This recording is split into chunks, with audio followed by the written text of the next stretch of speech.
It's official. I've officially slept 2 nights in the Glass Cottages located in Iceland. If you are an Airbnb buff like myself, this is definitely an Instagrammable moment. Now that I've been in Iceland for a little over a week, I have so many details to share and so many cool architectural things to share with you as well, especially if you're Americans, because they sure do things differently out here in Iceland. One thing I'm not gonna try to do though is I'm not gonna try to pronounce many of the names. I am on the south side of Iceland in a town that looks like I should pronounce it Hella, Hella.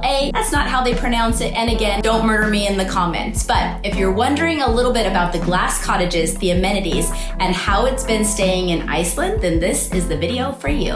Let's first start off with the weather. If you can see behind me, you may not believe it, but it is actually January. Yes, I decided to travel to Iceland in January. Most people thought that I was absolutely nuts, as did myself. I was expecting a ton of snow. It hasn't been like this in January in over 70 years, and even the Icelandic people are just shocked. If you're also tracking the weather in America, the year is 2026, and we have a huge winter storm on the East Coast, so things kind of flip-flopped this year, and it's very abnormal. If you are looking to travel to Iceland, I personally really enjoyed having a personal guide, a local, an Icelandic person that could drive us around and make me feel safe on the roads. Now, the roads haven't been too bad because we haven't had a lot of weather, but that is definitely a suggestion. Even though I've been in Iceland and it's been a little warmer than normal, well, a lot warmer than normal, you are still gonna want the appropriate gear. So please, even if you're not expecting a lot of snow, there's so many amazing activities that you're gonna wanna have the right gear for. For example, from these Glass Cottages, you're about 1 hour away from hiking a real life glacier. Not just hiking up it, but hiking through it, through ice caves. There were plenty of people on our tour that just didn't have the right gear. Their hands were cold, they were wringing out their gloves. So in Iceland, a great rule of thumb is to bring all of your layers. You're gonna layer up to go outside,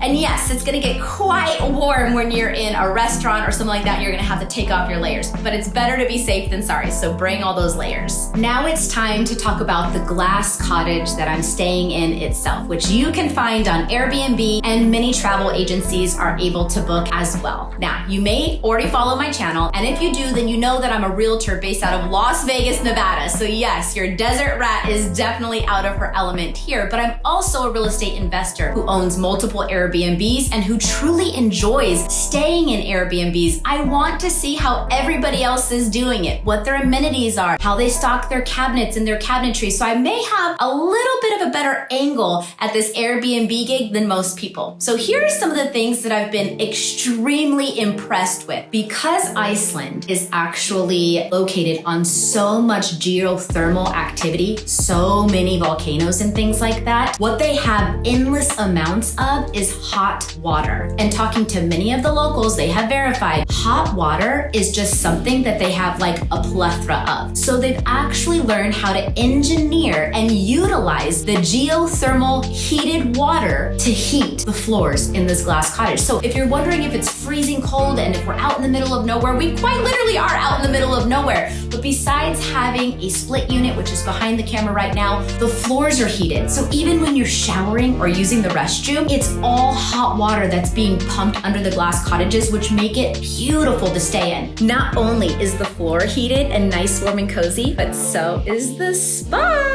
So last night, after hiking a glacier and going through ice tubes, we were able to come out, take the lid off of this spa, and the water is always warm. You do not have to heat it up. You don't have to wait for it to get warm like I do in the States. It is always hot because they have constant hot water. And a really cool thing that I learned is they haven't monopolized this on the island of Iceland. Hot water is something that was used for survival. And so Icelanders don't feel it necessary to monopolize it or make money off of it. It's something that every Icelander gets pretty much for free. Now for some positives and negatives of staying in a Glass Cottage. First, you may be wondering, when you arrive, you're paying a good top dollar for this property, but are all those windows really pristinely cleaned upon arrival? Yes, they were. And we were so grateful because within minutes of being here, and I'm talking about minutes, we had to turn off all the lights, and yes, the northern lights were dancing all around around us. This is why many people rent this location in the first place, because you're in the middle of nowhere and you probably have booked it to see the Northern Lights. I know that we did. So yes, there are windows everywhere, even in the bathroom. So when you're showering and going potty and your feet are sitting on those warm floors, yes, you even have windows looking outbound. Do they have window treatments? Yes, they do. So you can be as private as you like, but there are windows everywhere. Besides hanging out in the Glass Cottage at night to see the Northern Lights, which check, we have already done, you may want to do what we're doing today, which is not do much of anything. Just go in and out of the spa, enjoy the Icelandic tundra in front of you, drink a little wine, beer, and in our case, even smoke a stogie. But because of that, we wanted to know about the kitchen amenities. Here is where I have to give this Airbnb a 10 out of 10. The kitchen amenities are top notch. I am again an Airbnb Superhost with over 9 years of experience, and I'm gonna rattle off a bunch of the items that I felt was truly top notch in this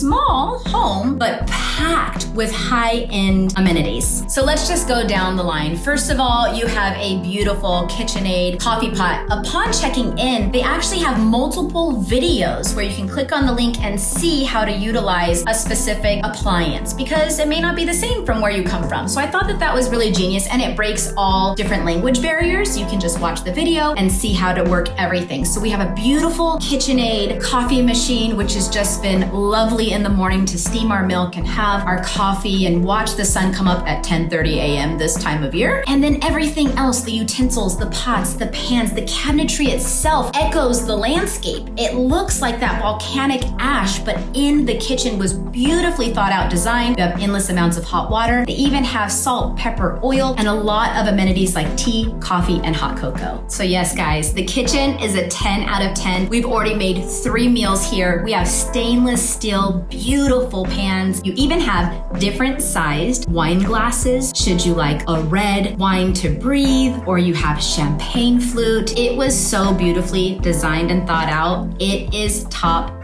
notch. Now, some extra little things that I enjoy. My husband and I enjoy keeping our places that we stay fairly clean. It's just who we are. So you have plenty of room to store your luggage underneath the bed. We have 4 suitcases currently located under the bed, so it keeps the whole ambiance of our Glass Cottage very clean and neat. And one of those really, really cool things that I loved is they have a warming rack. So yes, you can get yourself out of that wonderful spa at night into the Arctic tundra of Iceland, have cold bathing suits, and place them on that warming rack. And the next day they're dry and they're warm and cozy. I thought that was so genius. And yesterday, after we hiked those glaciers, my gloves were a little wet, my jacket was a little wet, so I wrapped it around that warming rack, and ta-da! Today, everything is nice and warm and cozy. So to say that this place has just blown the lid off of Airbnb for me, not only in location and experience of the Northern Lights, if you come in the winter, the amenities are truly top notch, and I would highly recommend that you don't pack your schedule, but perhaps stay one day in the Glass Cottage and enjoy it from beginning to end. If you've made it this far, thank you so much for joining me on my journey. As always, yes, I'm a realtor based out of Las Vegas, Nevada. If you ever have any real estate needs, I always like saying I'm your homegirl, so we will definitely drop our website below. But if you truly enjoy also traveling, architecture, enjoying Airbnbs, this is also a passion of mine. We have one more night in the Glass Cottage, and I just wanted to take a minute to make sure that I was bringing all of these amazing details to you. If you don't have Iceland on your bucket list of places to visit before we go, I would highly suggest you do that. And if you're gonna do it, then definitely book 2 to 3 nights in the Glass Cottages. Thanks for watching.